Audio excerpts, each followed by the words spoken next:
وش من سيارات عندك اللي تصدرها؟ تنفخ فيها العجلات ولا انا عندي تصنيع سيارات وتبغي تصدر؟ سير وليدي بغيت لك جوع الكلبه ووليداتها. كلنا عارفين هاد التصريح هذا ديال عمي عبد المجيد الرئيس ديال الدوله الهكيه ديال الدوله الناس العزاز اللي كايناوك، وقال على المغرب اش من سيارات كتصنع. الهوا قال لك اللي كاين في العجلات على دوله. هذه السيارة متصنعة في المغرب وتحديدا طنجة، وأكبر مصنع سيارات في أفريقيا.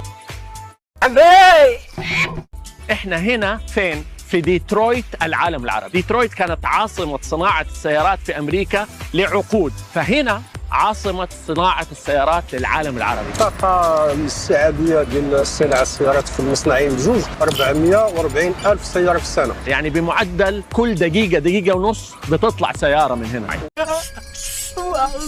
وهذه السيارة هي أول سيارة كتباع في السوق الأوروبي، الأعلى مبيعا يعني. أعلى مبيعا جميع السيارات في كل أوروبا. في كل أوروبا. هذه تفضلوا من طنجة من المغرب. هاد الشيء هذا كامل غير في مدينه طنجه في المغرب. السي عبد المجيد طيط اييه كيما كتسمعوا هذوك لوك مشاو جابوا شي قصديرات ديال الفيات من عند ايطاليا، وهما يقولوا لك هذوك لوك صافي حنا راه وصلنا. فينا وصلتوا فين؟ وي مبروك علينا خويا، مبروك علينا. هذيك خويا، هذيك صحيح. عودة يا هذيك كحلو. هانيه ما كاينش مشكل، ما فيها باس نكحلو. قال لك كحلو شلا باش بغينا نكحلو يا التريكه المكحله المشوقه. هيا ماروتي، هيا ماروتي، هيا هذه. الله يبارك الله يزيد. كيما سمعتوا الناس العزاز، كحل يا مروكي. هما مساكن بين عينيهم على المغاربه. كحل يا مروكي، سود يا مروكي، ما عارفينش هما واحد الحاجه حنايا راه ما بغيناش نعيقوا عليهم. هما راه كاين بزاف ديال الحويجه هذوك ليوك كحلوا كيما قلتوا. في نحو 8 سنوات بات المغرب أكبر منتج للسيارات في إفريقيا، فمن نحو 400 ألف سيارة ينتجها المغرب يصدر 80% منها تقريبا لأوروبا. 80% خليل هكي. وماشي غير هذا الشيء هذا، كتسمعوا بشي سياره ديال الهيدروجين واقيلا غتكونوا سمعتوا بها. أزاحت شركة نام إكس هذا الأسبوع النقاب عن سيارتها رباعية الدفع التي تعمل بخلايا الوقود باستخدام الهيدروجين الأخضر، ليتحقق بذلك حلم مؤسس الشركة المغربي الأصل فوزي النجاح. ويقف وراء هذه العلامة التجارية ذات الطموحات الخضراء ابن عامل مغربي اشتغل في مصنع رينو في فيلين بفرنسا لأكثر من 35 عاما. كحل يا مروكياك. اي حادقين عف الهضره هذوك لوك، ما حادقينش ديروا شي حاجه هي هذيك. حاضين نتوما على المغرب والمغاربه، غادي توصل لكم نيت من جهه المغرب ديال بصح، غير حضيو المغاربه مشيتوا فيها يا ربي السلام. واخيرا الناس العزاز واللي زوينه، عمي عبد المجيد والطبقه ديالو صنعوا اول سياره في الجزائر. وتضرب لي صاحبي على التصميم ديال السياره، ترى رونو صاحبي ما ديرهاش. لا شي حاجه نيت هاربه ديال بصح. انا بعدا ما لقيت ما نقول هرب ليا. تلفت الناس العزاز، شي حاجه نيت اخر ما يكون. متابعينا الكرام، المشاهد اللي كتشوفوا امامكم على الشاشه اقسم بالله علي العظيم ما هو برنامج كوميدي ولا كاميرا خفيه ولا مسرحيه هزليه. ما تشاهدونه امامكم على الشاشه تماما كما نشر من طرف الاعلام ديال النظام الجزائري. وقال لك اول سياره جزائريه يتم تصنيعها في حظيره الجزائر.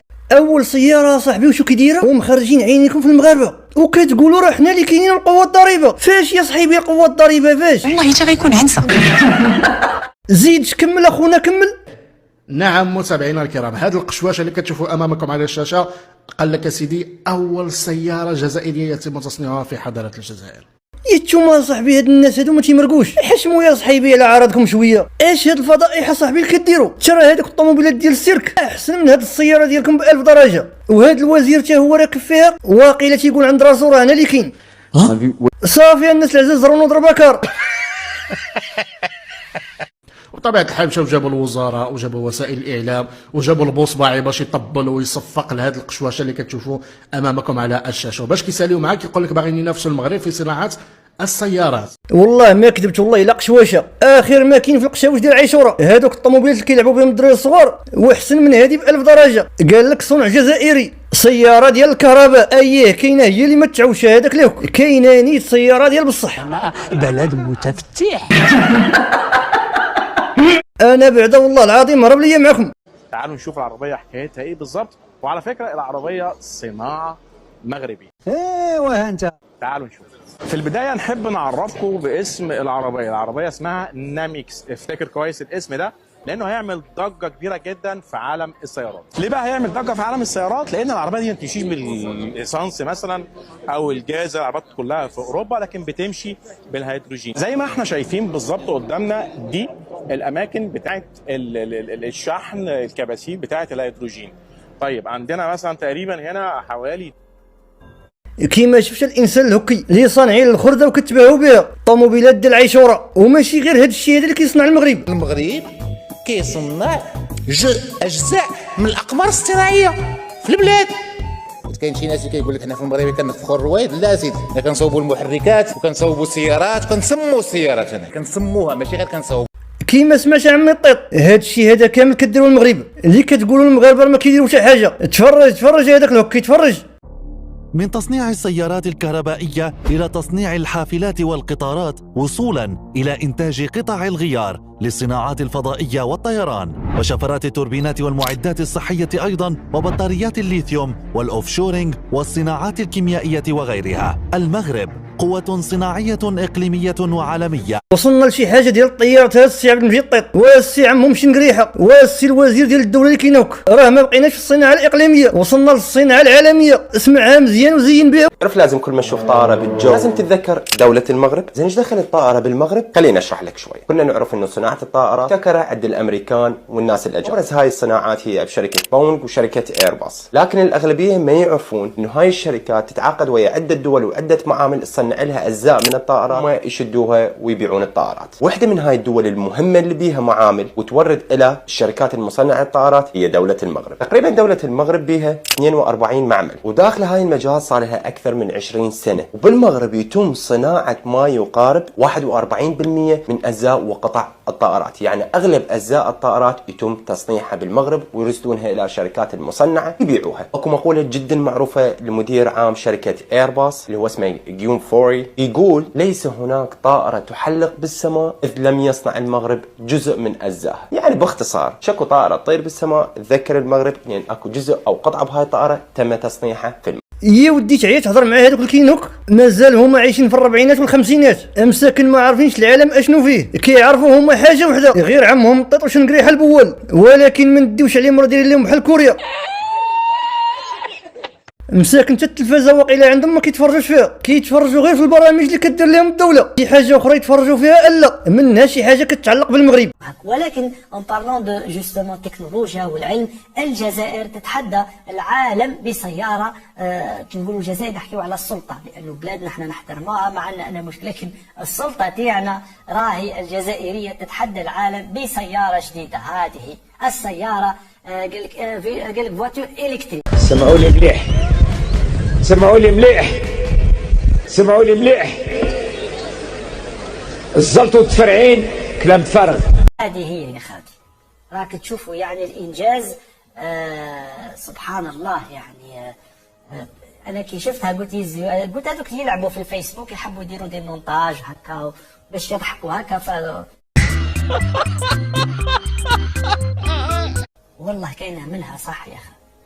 لما شفت الصوره اللي وراها شفت الوزير تاع التعليم العالي اللي جابوه راكب في السياره، وفي المخترعين مع المخترعين وراكبين فيها صح.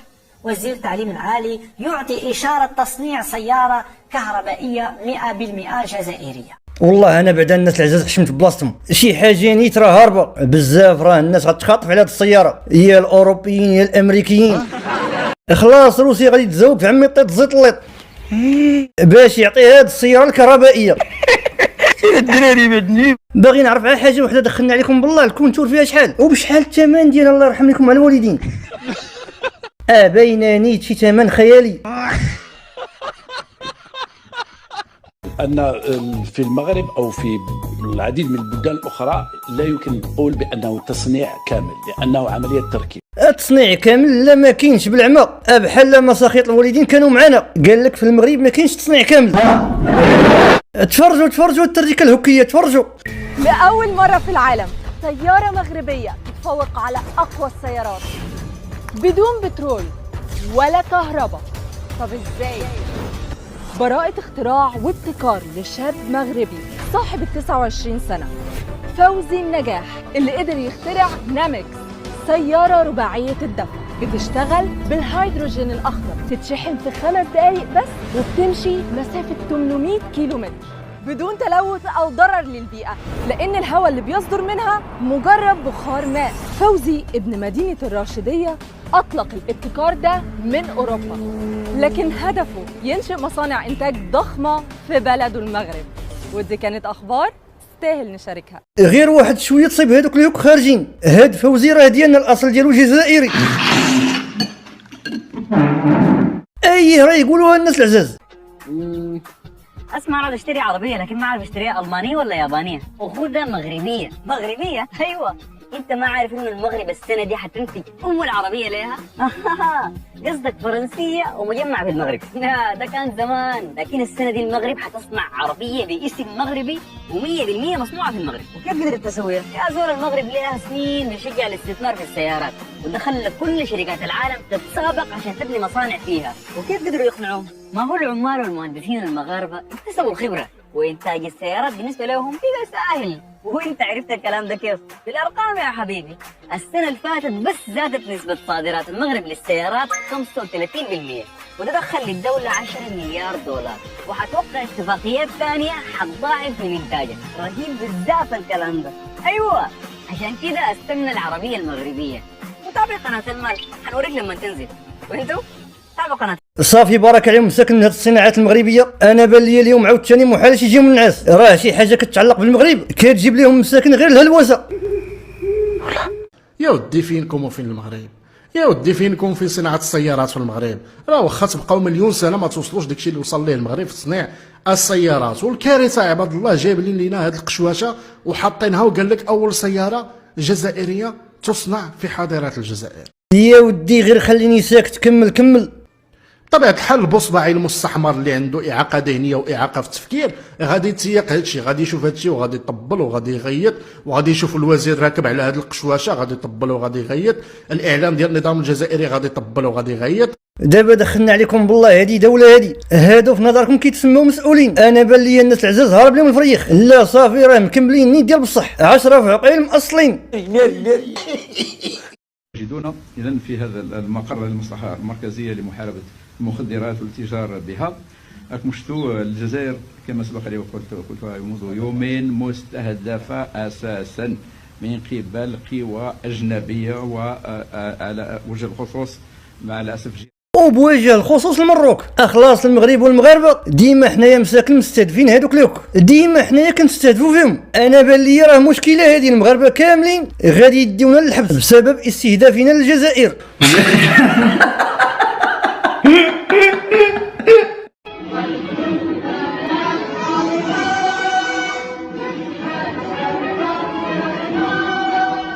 ما تقولوش لي هادشي هذا راه صحيح، انتوما اللي راه كاين شي غلط، ما يمكنش شي حاجه تماك ما هياش. في إحياء ليلة القدر، إحياء ليلة القدر، اسمعوا مزيان، وداخل أحد المساجد ماشي داروا إحياء ليلة القدر بقراءة القرآن، بالتسبيح لله عز وجل، بذكر الله عز وجل، لا، داروا إحياء ليلة القدر بالنشيد الوثني الجزائري. تخيلوا معي داخل المسجد، داخل المسجد، والنشيد ديالهم نشيد ديال حضارات الجزائر اللي فيه اصلا الشرك بالله سبحانه وتعالى عن طريق القسم بغير الله.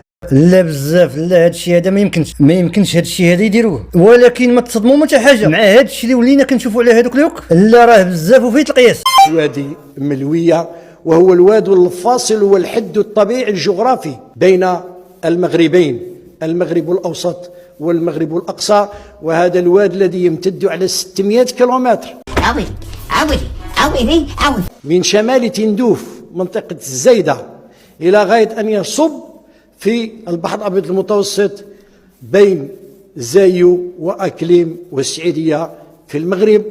يعني المناطق التالية والمدن التالية التي سأعدها هي جزائرية الأصل، عجوبة، منها السعيدية، أكليم، مداغ، بركان، أحفير، وجدة، بني مطهر، العيون بني مليك، تاوريرت، فوادي ملويه يشق قرصيف على اثنين، جهه للمراكش وجهه للجزائريين، وقس على ذلك تويسيت الى جراده الى ان نصل الى فيقيق ومنها الى شمال تندوف في منطقه لا غير ديو المغرب كامل ديو، ما خليتو فيه حتى حاجه والو، حنا كاملين تبعكم، حتى حاجه فينا ما مغربيه ياكو. هادشي راه بصح ما فيهش ضحك. صافي هادشي اللي بغيتو، نوضوا التريكه المشوقه. ما عندكم نتوما ما يدار، حاضين على المغرب. الناس العزاز هادشي اللي كاين في هذا الفيديو، تهلاو في راسكم الفيديو الجاي ان شاء الله.